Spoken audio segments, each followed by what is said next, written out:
All right. Hey, beautiful people. If you're watching me on the replay, let me just make sure I'm on the mic. I'm not on the mic. When I go to edit, I'll be annoyed that I wasn't on the mic. All right, I'm on the mic now. Hey, if you're watching me on the replay, thank you so much for watching me. My name is Celeste. I'm a therapist from Boston. And if you haven't heard of my podcast, I get to come on and talk to amazing people. I also do lives where I give out valuable information about life, and people kind of chime in and give examples or talk about the things that they're going through as well. But one of my favorite things to talk about is relationships. And the way that I talk about relationships is I have an executive coach, Jeff Rogers, come on to talk with me, and I'm going to add him to the stream. Hey, Jeff, how are you today? Hey, how's it going? Good to see you. How's your day been going? It's almost over. Okay. Oh, wow. I'm sorry. I must be the last on your agenda. After this, I'm still hitting the gym, so I got more to do. But yeah, Oh, okay. Oh, well, thank you for allowing me and my podcast to be part of your life. you know, So we have two questions today, relationship questions. I didn't get any questions individually. Like I really love questions when it comes to relationships with somebody's self. First, I need you to tell people like who you are and what you do. yeah. So I'm an executive coach, trainer, facilitator, all those things. And really, what that means when you say you're an executive coach, people look at you like, "Is that real?" Because it does sound fake. But what it is I help people get out their own way, right? I help folks.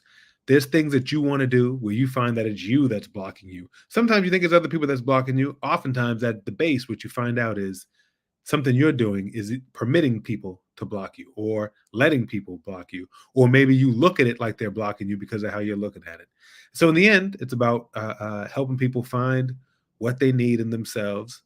To it could be executives, it could be leaders in an organization, it could be whoever in life. Find a way to get out your own way and stop doing that thing that stops you from being the you that you want to be, but you won't let you be great. Well, I just for clarity, because we're always with ourselves all the time, and you say you stop people from getting out of their own way, but how do people not realize they're in their own way if they're always with themselves 24/7? Well, that's the problem. You're always with yourself. And so people, for example, in a relationship, someone says, why do I always get men that, right? Men that do X.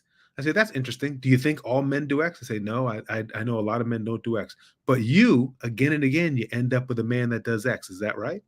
They say, yeah. I go, So who picks your men for you? And now we see how you might be in your own way, even though the man that does X might be wrong for doing X.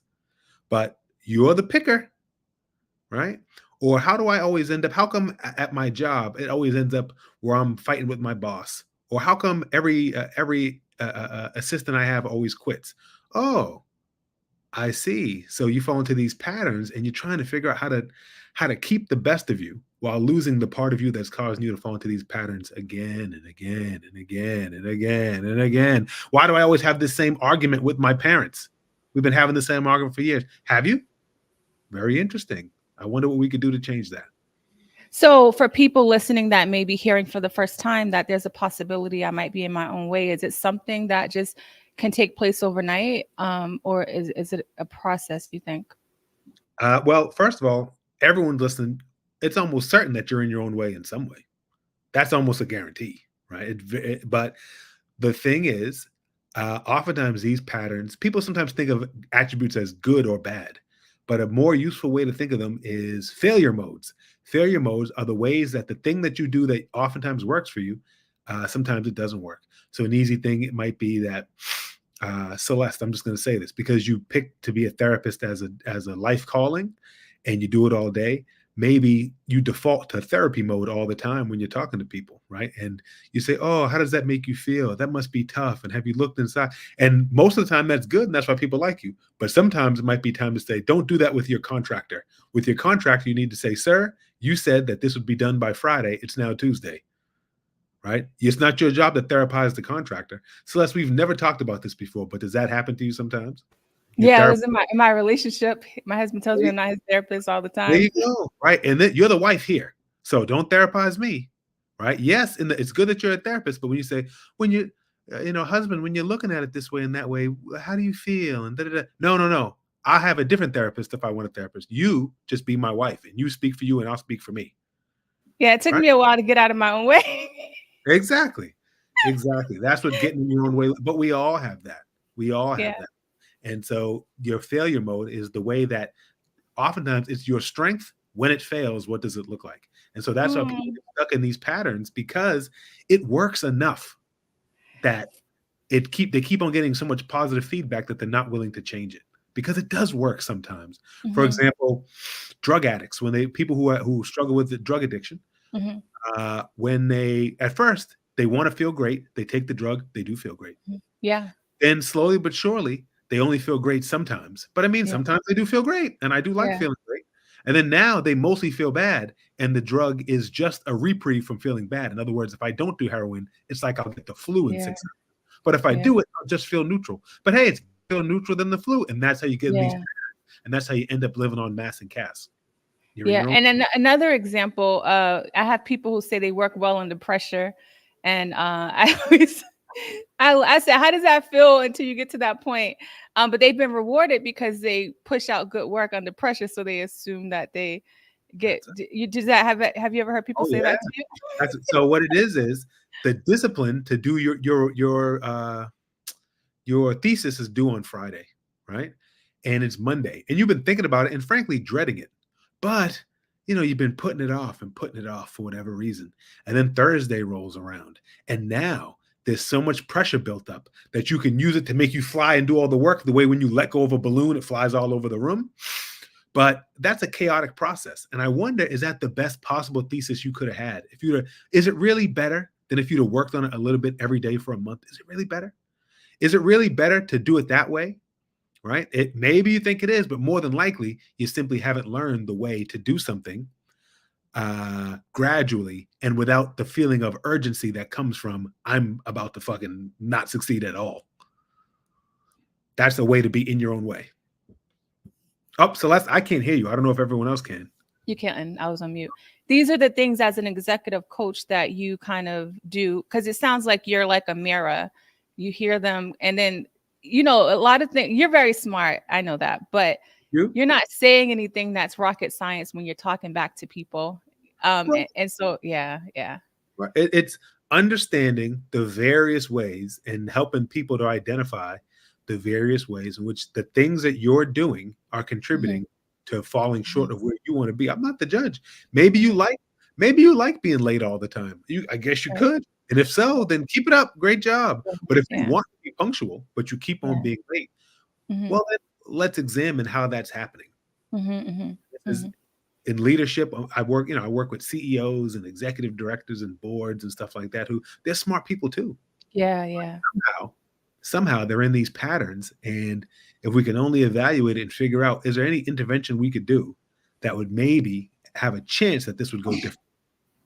That's the whole got thing. it.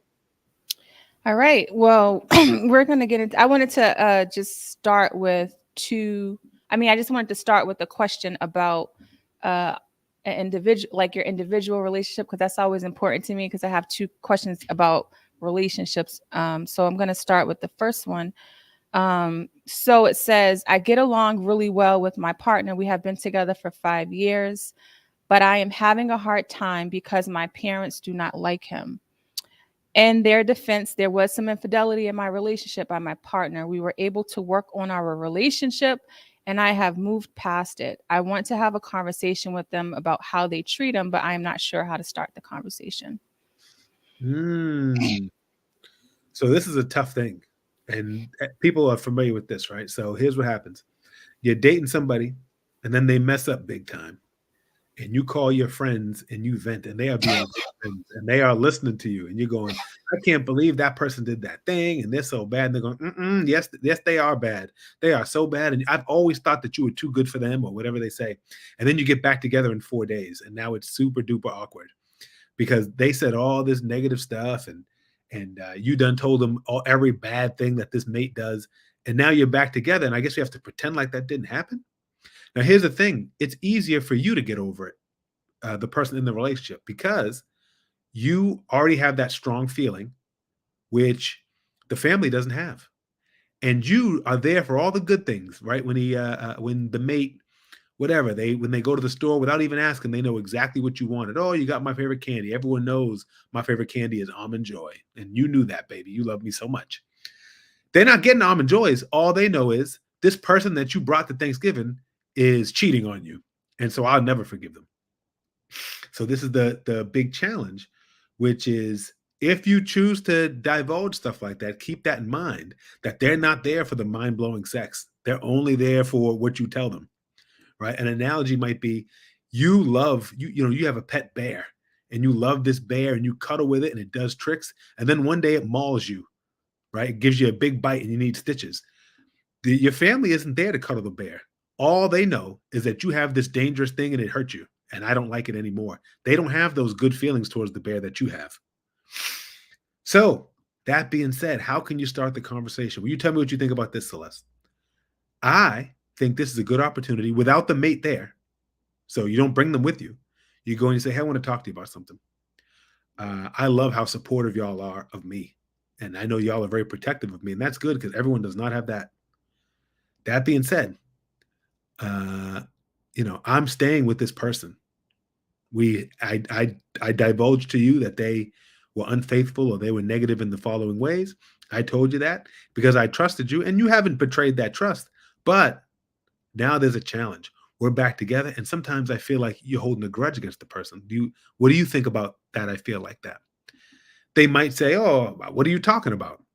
But there's a real chance that they'll say, yeah, I do, because I don't forgive. And you say, you know what? In the end, I can't control your feelings, but I wonder if you can try to basically trust me to give this person a chance. So in other words, do me a favor. You don't have to change your innermost feelings, but obviously don't be rude or aggressive, but also don't be passive aggressive. Okay. I know it's coming from a place of protection of me, but I'm choosing them, and we all choose our own mate. And so that's what I hope. What do you think of that, Celeste? I love that. That's the direction I would go, because you're acknowledging you understand why that is happening. So it doesn't seem like this person's angry with their parents for how they feel. They understand why. I do, one of the things when I'm working with people and I hear stuff like with the partner, and I'll be like, did you tell anybody? I'll be bracing, because it's like, unless you're ready to leave this person, please don't open your mouth. But again, it's hard, right? Because everybody don't have a therapist, but even if you have a therapist, they're not on call 24/7. So you got to get it out somehow. So, what would you say to people like that may have stuff that they go through that puts their partner in a bad light? And instead of venting to a friend or a parent, especially if you're staying with them, what could they do? Because they don't realize they're creating the wedge where they're not good. And every relationship goes through things, right? And at the end of the day, your friend, your parent, whoever it is going to want to have your back. They're not neutral in a situation. You understand? Well, some people can be. Right. I think, like you said, the therapist isn't necessarily on call. Even when you go to see them, that's whatever it is, an hour a week, an hour every 2 weeks. People oftentimes need to process out loud. And so I think it's about to some degree laying down the boundaries with that natural support, with that parent, with that friend, where you say, listen, at a certain point you have the talk, and you say, like, if they don't do it naturally, you say, yo, I know you're protective of me. I know that. So it's coming from a good place. Don't be in denial. Like, you don't know Derek. He's amazing. You just don't know. Right? It's not, because it's nothing to be mad about exactly, because they're doing, you said this person hurt me, and they said, I don't like people that hurt you. Then you say, on second thought, I'm going to sleep in the same bed with them every night. Then you say, but you said that they hurt you. I'm having trouble switching gears.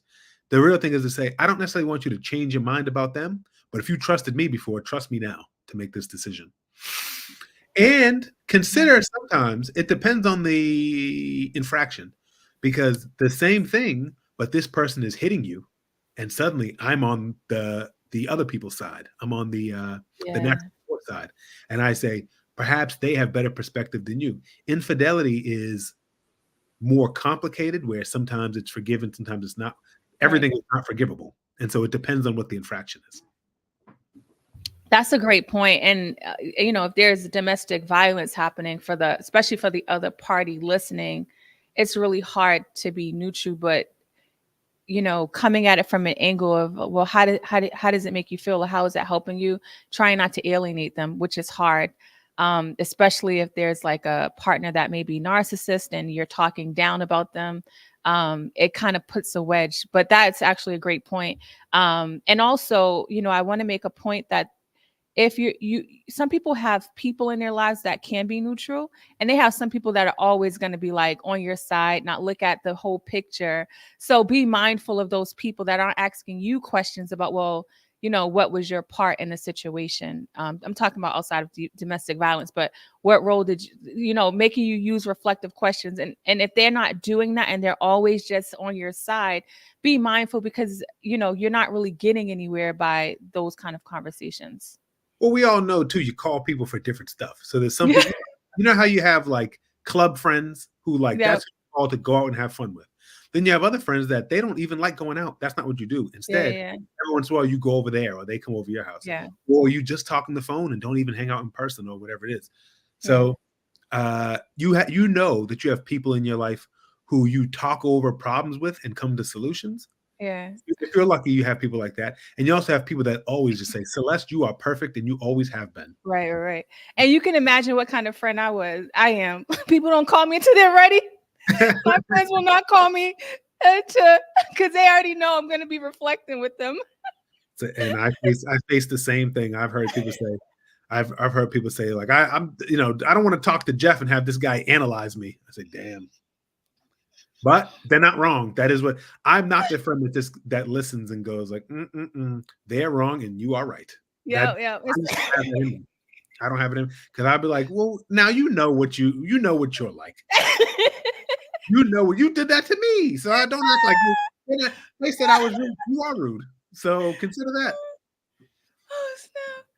All right. So that was a good one, and I hope this was helpful for somebody, because I know a lot of people are in this situation, and I did want to give an opportunity for people who may have this situation to think about it differently, and because some people will get mad at the parent or the friend that doesn't like their partner, not understanding why.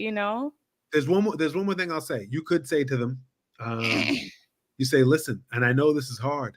In the future, like, I talk to you about this because I trust you. And again, you haven't betrayed that trust. But it could be that they could set a boundary and say, hey, from now on, don't tell me nothing like this, because I can't let it go as easily as you can. Yes. They could say, and if they did, do that. You know what I mean? Don't be like, I just need to talk to you. If that's not, if you're going to rock it back and forth or whatever it is, or you think you might get back after all, then don't tell them things that's going to, basically the phrase is poison the well. Right? Don't poison the well against them if they're not the kind of people that can basically drink poison and not die. You are so right. You know what? This next question is so long. I want to put it on the screen. And I appreciate. I'll read it out. Okay, you'll read it out, and I'm gonna put it on the screen. I just want to say, for people writing in, I appreciate, me and Jeff joke around when the questions are long, but I do appreciate context. It does help. It's but very hard to answer a question. They just go, how do I love myself? And I say, like, that's pretty big. So we'll break this down. I'll read it. Okay. You can. Okay. I'm going to put it on the screen while Jeff is going to read it. Yeah. I was with my ex for 9 years. To keep it short, he's done a lot of things disrespectful to me, in which, to my knowledge, I have caught most of the things that has caused damage to our relationship. We've been separated for almost 2 years. And before we broke up, I asked him to seek therapy. I was in therapy myself prior to the breakup, because he has deeper trauma and family dynamics that may not have contributed to his inability to want to advance the relationship within those 11 years. She said 9, then she said 11. He's doing therapy now, 3 months in, and is still telling me he has changed. He wants to show me these changes, wants to move back in, always question if there's someone else and if I've moved on, because he needs reassurance that he's working on himself with the hopes that the end result of us being together again. A lot of these questions, and when he expressed himself, feels more like a guilt trip than anything. I know I can't prematurely go back into a relationship as he needs to. That's all I got. Oh, sorry. Let me see. It was so long. I know I cannot prematurely go back into a relationship as he needs to continue to do the inner work for himself. I guess my question is, how do I navigate whether the damage has been done and I truly cannot forgive him for it, or if there is something specific I am looking for to try to make things work again, because I truly don't know how to navigate. And I know a lot of it is fear of starting over and being wrong about what I once thought was right. I get overwhelmed often at the thought of if I need to stop beating a dead horse or if this is my dead horse to keep. I'm going to just put the question up. Yeah, my dead horse to keep. I like someone who leads with analogies like myself. Yeah, you do. That's your thing. All right. That is your thing. So let's talk about something we probably talked about it here before, but when you talk about fear of starting over. Sorry, can you just sum up really quick what you heard prior to the question? Oh yeah, sure. So what she's saying is that she had a man that they were together for somewhere between 9 and 11 years. He did a lot of disrespectful things. So they had, from her perspective, a toxic relationship. And at one point they lived together. Finally, she said, get out and you need therapy. And this is not good. He's out now and he's in therapy. And he's saying a lot of things. He's saying, baby, I'm cured, or I'm so close to cured. Is that enough? Can I come back? And also he's saying, you're not messing with no one else, right? This is not, you wasn't just trying to mess with other people, was you? Because you wouldn't do that. You're not doing that, are you? Because I'm out here working on myself, and I know you wouldn't do that to me because you would never betray me like that. And so she's saying, I feel responsible for him, or he's trying to make me feel guilty or responsible. And she's worried that he's not really in there. He's just trying to placate her, to pacify her, right? That he wouldn't be doing this except for as a way to get back together. And so she's saying, basically, should I give up on this or not? Am I beating a dead horse? Meaning, am I doing something that it's already over? And I'm saying, like, wake up, horse, but the horse is dead. There's nothing to do. Or is this like a good thing? Are we on the path? Let's talk about two things. Let's talk about the sunk cost fallacy. I'm sure I've talked about it on here before. But the sunk cost fallacy, the analogy or the aphorism for it in like American life is, don't throw good money after bad. This is the idea that you keep on investing in something that's not working, because if I stop, then I wasted all my prior investment. That's a sunk cost. So if your car needs a fix, it needs new brakes and new rotors. You spend $2,000 on that. When you're driving it off the lot, suddenly the engine catches fire. They want to total it, but you say, no. Let me just fix it. Because in your mind, you go, if I total it, then I wasted all my money on those brakes and rotors. Right? I wasted my money. So I have to fix it so that wasn't a waste. Well, that's not how that works. Right? Once the money's gone, it's gone. And you cannot post hoc justify it one way or the other. People are very susceptible to this. The Vietnam War is a famous sunk cost. Vietnam was going very bad. Tens of thousands of Americans dead. We're not making any progress at all. But 3 American presidents said the same thing. They said, if I pull out now, all those boys died for nothing. No, that's not true. They're dead whether you pull out or not. The question is, are American boys going to die tomorrow? Right? That's the question you have, President. But they were stuck in sunk cost. I don't want to be the one that calls this a loss. Gamblers do this, right?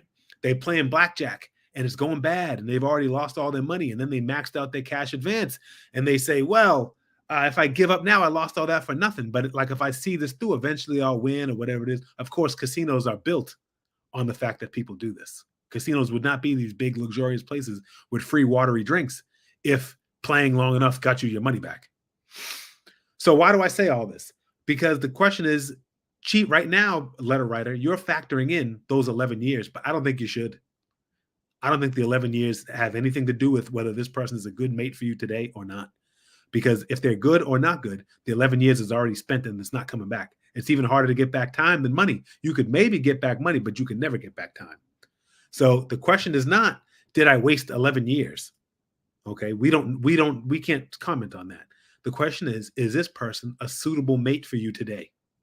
Are they a suitable mate for you today? Well, let's see. You don't seem to trust them when they say, I'm going to therapy, I'm healing myself. You seem to suspect that they're only going to placate you. They've been going for 3 months, which if they go twice a month, that's 6 sessions. It's not that it's very common to go once a month. So it's somewhere between 3 and 6 sessions, right? I guess they could go weekly, but let's say, okay, even if it's weekly, even if it's weekly, they've gone to 12 therapy sessions. Okay, they've been disrespecting you for 11 years, from according to yourself, right? And when you talk to them, they don't feel healed or accountable. You say that they're saying things that make you feel guilty. Like, oh, I'm doing all this and you better not be banging no one else. As if this was, even now, they suspect that they weren't really doing anything wrong. Really, this might be a trick by you to pretend that I was doing something wrong, but really you just want another man. And so I'm going to check up on you and police you. Does that sound like somebody, 11, does that sound like somebody who is on the cusp of being healed, Celeste? You tell me. I wouldn't say someone that's on the cusp of being healed. I do want to point out that it sounds like they've been broken up for 2 years, and the therapy recently started about let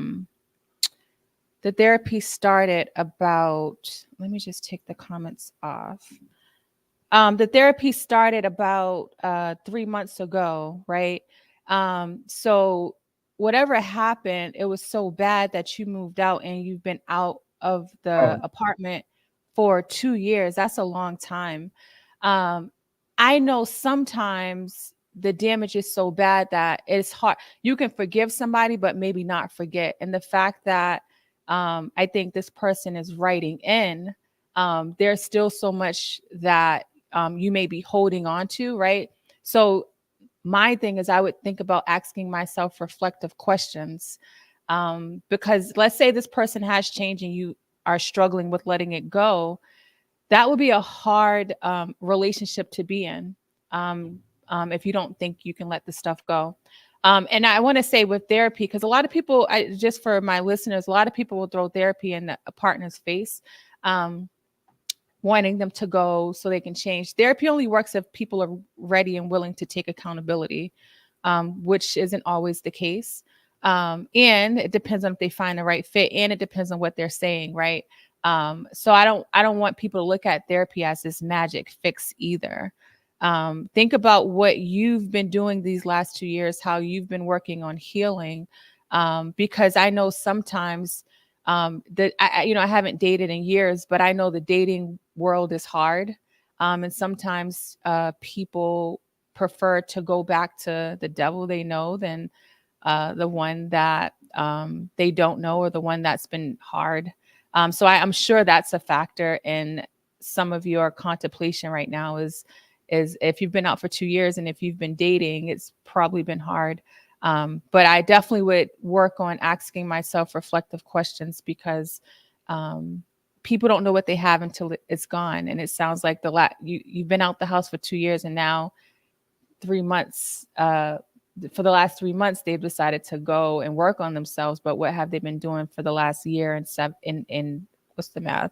Year and 9 months. What are your thoughts about that? Thank you for catching me in my I somehow glossed over the fact that they've been separated for 2 years.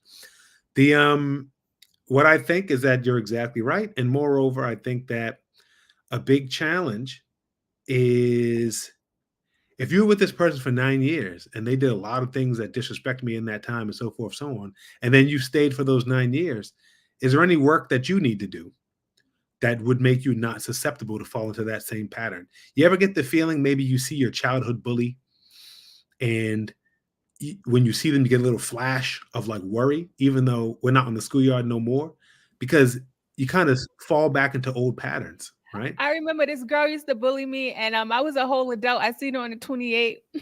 I was like 19. My stomach dropped. Right. She was such a bully, but she didn't hit me, but she just used to bully me. And I remember I seen her and she was just like, "Oh, hey, Celeste."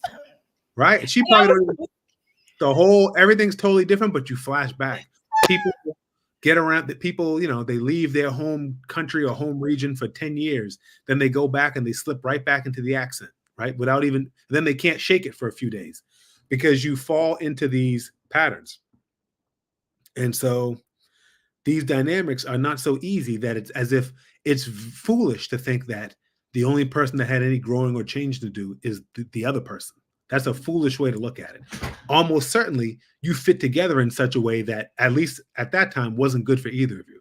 So the question is, can you reshape it so that you both fit back together very well? If so, it takes two people's full commitment, and nobody could be like, if he keeps going, is this enough? Is this enough? Is this what you wanted? Is this a good God? How much more can I do? I agree with you. It's very important that this person is fixing themselves because they want to be whole themselves, not because they're trying to find what's the least I can do that you will give me back my key. Because that's not the recipe of someone who's going to keep this up. You know what I mean? Imagine, let's make it very simple. Imagine he was quitting cigarettes because you just said, I got emphysema and you can't, I got asthma and I can't be around cigarette smokers. And so he goes, fine, I'll quit cigarettes. And then he goes like, is this far enough from the window? Is this far enough from the door?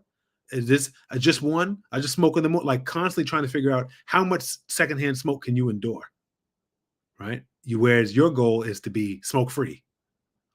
And so I'm not saying this person's evil or nothing like that. Maybe they don't want to do the changing.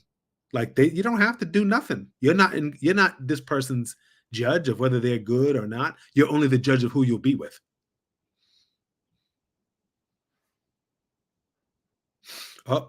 Celeste, you're muted. Still muted, my dear. can everybody hear me? Now we can. The mic sounds crazy. Okay, sorry about that. A listener said you can't get back time. One day you look back and realize it's important to only allow people in your life that treat you well. One way to test this is to think, what would you say if this was happening to your daughter or son? I like that, Ms. Grant. If it is not okay for them, then it's not okay for you either. Also, if you do have children, they are exposed to this and it will influence who they end up with. Oh my God, you're giving me chills. These are questions I be telling people. I didn't even think about that. Because people be quick to be, because I know this ex-partner is coming on hard. They've been doing their thing for a year and how many months? 9 months? 10, 11, 12, yeah, 9 months. And now they're like, dang, let me go back to old girl, right? And they're coming on hard. And I get like, this is what I've always wanted. And thinking about like, what would you tell your child if you have a child, or even if you don't have a child, think about your niece, nephew, or your best friend, somebody that you really love. Would you be like, yeah, go back and do that thing with them? I like that. I agree. Sometimes you need that perspective to say like, would I tolerate this for somebody that I love? Right? Would I tolerate this for somebody when you make it somebody else, because you feel at liberty to discount yourself. Do you get what I mean? Let's say you have I say, Celeste, can I borrow $1,000? Right? You go like, I don't know, maybe you don't really want to, but I beg and I cry. Maybe you give it to me. But you also have access to your daughter's college fund. I say, Celeste, can I borrow $1,000 from your daughter's college fund? It's so much easier to go, hell no, you can't. No, you sound silly. Because basically you're more willing to cheat yourself than your daughter, right? And so if you really want some perspective, switch it to somebody who you value the way hopefully you should value yourself, but we often don't. So letter writer, that was great. I mean, commenter, that's great. Because, and I tell people all the time, we'll make appointments with ourselves. We'll say we're going to do this gym workout, or we're going to do this class, and we'll cancel our appointments real quick. And that happens all the time. And you're right. We're quicker to discount ourselves. We will miss a meeting with ourselves, but not somebody else. So those are some things you can think about. Again, me and Jeff can't tell you what to do. I know it's hard. I wish there was a magic ball where I could be like, if you do X, Y, and Z. And that's the thing, I think, and the fear that you have, I can't tell you, you can't tell you, but I think doing some reflection questions with yourself, and not looking at it as time lost that you're going to get back. Because I think I know a lot of people think this way. This is a common situation that I work with people on, and so I'm constantly asking them reflective questions, and the question that Ms. Grant asked. Right. Here's one last thing I'll say. I'll go a little further than Celeste will. I didn't hear a single thing that made me say you probably should get back together. I heard some things that sound like maybe one day, and some things that sound like maybe never. So how about that?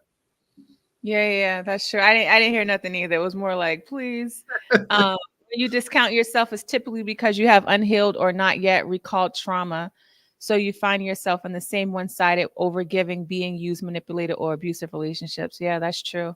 A lot of times, because this is a great point. Your introduction to love. I have this amazing book by Bell Hooks. If somebody's struggling with love, Bell Hooks has a book called All About Love, where she discusses the way that love has been introduced to us, whether it's in our home in a negative way, TV, and so you don't realize that's your psyche.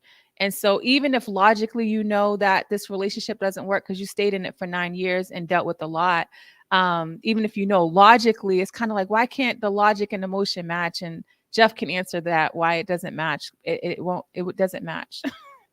Well, it rarely matches because we oftentimes make unexamined decisions based on what we feel like, and then we rationalize, or we reason from the conclusion. So we say, well, I want to do this, and then we find a justification. For example, you never wanted to go to the gym.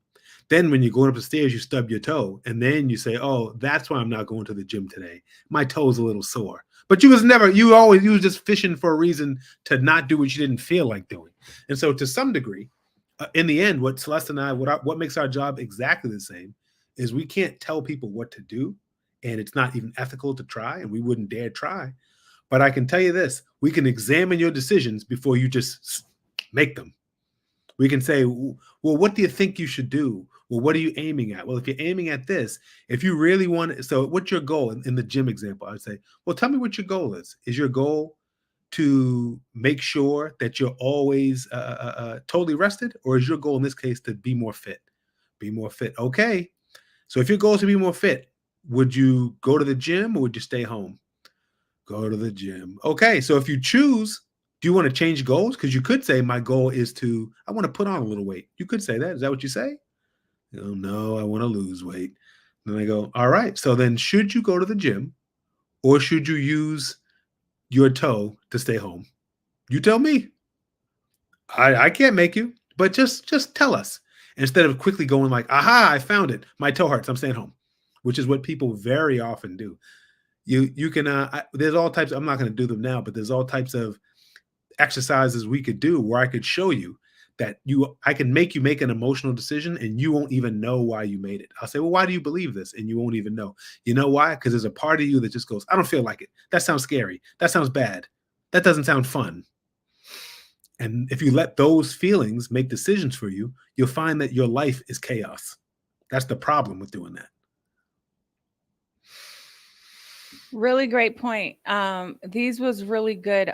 These two was really good questions. And as you're thinking about these two questions, did you notice any theme in them? I think self-reflection for anybody, whether you're struggling, it's just important to do on a general basis, because what Jeff said about emotions, I'm so big on emotions because unfortunately people don't realize that they're dictating so much of what they're choosing to do or not do. And if you can just work on reflecting, asking yourself how you're feeling, the feeling's going to come, you can't help it, but you can work on your action, right? And a lot of people are making people that are struggling with addictions, all kind of addictions, they're trying to get rid of pain that they're not acknowledging. And I tell people, the more you try to ignore one side of you, you're essentially not allowing yourself to create joy as well. And that's something that people don't realize. Like, you can never numb one part of you. And I think the more you work on accepting that pain is a part of life, as hard as it is, there's no rainbow without the rain. And I think if you can like work on accepting that, you can actually be more reflective so that you can face the pain that you may be experiencing in the moments that you do experience it. I agree. I agree. And in both these questions, a big aspect of it is the aftermath of when a relationship went real wrong. Can it ever be healed, or is that like, is it stage 4 cancer? You know what I mean? Right. It's alive, but it won't be. In this Right. case, it's okay. I'm trying to stay with this person, but the ramification in the first case, I'm trying to stay with this person, but the ramification of what they did in the past echoes even today. And how do I help move my family past it? And this one, it's I'm not even past it. I'm not even sure the dude's trying to. I'm not convinced that he's even thinks it was wrong. He seems to just be saying like, what hoop do I have to jump through to go back to the way things were? Yeah. And it is true, actually, that I think a relationship, you can love somebody and the relationship Yeah. take a wound that the wound won't heal. I think that can occur. Yeah. And so the big challenge, how do you know? Well, what gives it the best shot is, have you done everything you can do to heal the wound? But if it really won't heal, loving somebody is not enough to stay with them. And I'll tell you what I mean. There are people that really did love their mates and then they kill them. That's the thing that happens. Mm-hmm. Where I know I'm confident they really were in love. They really loved them, and then they killed them. So it's not like love conquers all. It's not true. It's, and people that love their mates and they drag them down with them and they ruin their life. Yeah. Right. So you can't just say, well, if the love is there, then there must be a way. It's not true. It's not true. And I wanted you to tell people about your Hella Black trivia. But before I say that, I just want to make a quick comment. I had a guy on my podcast. He said he was married and he was, he was DMing girls and, he broke his wife's trust. And he said she kept throwing it in my face. And he said he took accountability, but he said he ended up leaving her because he realized she wasn't able to get past it. And sometimes I think in relationships, really being honest with yourself, it's okay. Like sometimes you may love that person so much, but whatever was done is so you're struggling with it so much that you don't see yourself getting past it, grieving the relationship, because it's kind of like you never thought you would get together to break up. But if you feel like it's impeding with your mental health, you got to let it go. And this guy, he let it go because he realized how much he hurt her and she wasn't going to get past it. I counseled somebody before who they had a baby, a relationship, a long-standing relationship. And then the guy had a baby outside the relationship. It was kind of complicated, but in the end, he had a baby with someone other than her. Okay. And we talked about it. And I was friends with both of them. So I talked to her and I said, you are under no obligation to stay with this person. You don't have to. If you do stay with them, the only way you can do that is if you can let this go. I know that sounds crazy to say, but be mad for a week. But if you're going to be as mad as you are now, if you're going to be that mad from now on, then you can't be with them. And that's a choice. So I'm not telling you what's right or wrong, but if you can really forgive them and put this in the past, they were like on a break. You know what I mean? And then that break resulted in a baby. But all that matters is if you can get past it, do it. Yeah. If you can't, don't do it. But the one thing that's not an option is stay together, but you throw it in their face. Sometimes you're laying in bed, then you just look over and slap them because you go, how could you do that to me 2 years ago? You can't do that. That doesn't work. And if that's what it's going to be, then just break up. Yeah. Yeah. It's not worth it. It's, I work with a lot of people. Your mental health, think about your mental health. Don't think about anything else but your mental health. Jeff, tell people about, you've been doing a lot of these lately. I got to go to, oh my God, I've been to a few of them, but I went to the one recently. Really good, good time. I always say, I'm 40 plus. And when I was in my 20s, Thursday, Friday, Saturday, Sunday, I was at the club. I don't want to be standing around with drinks falling on me and hard music.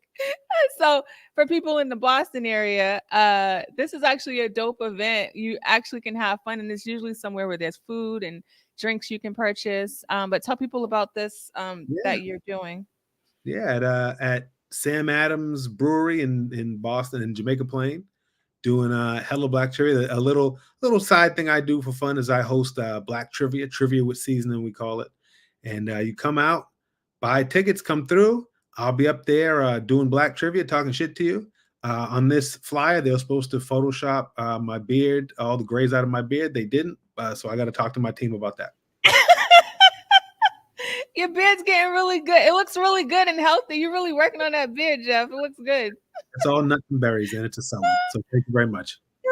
All right, y'all. Thank you all so much for joining and rocking with us. I really appreciate the love.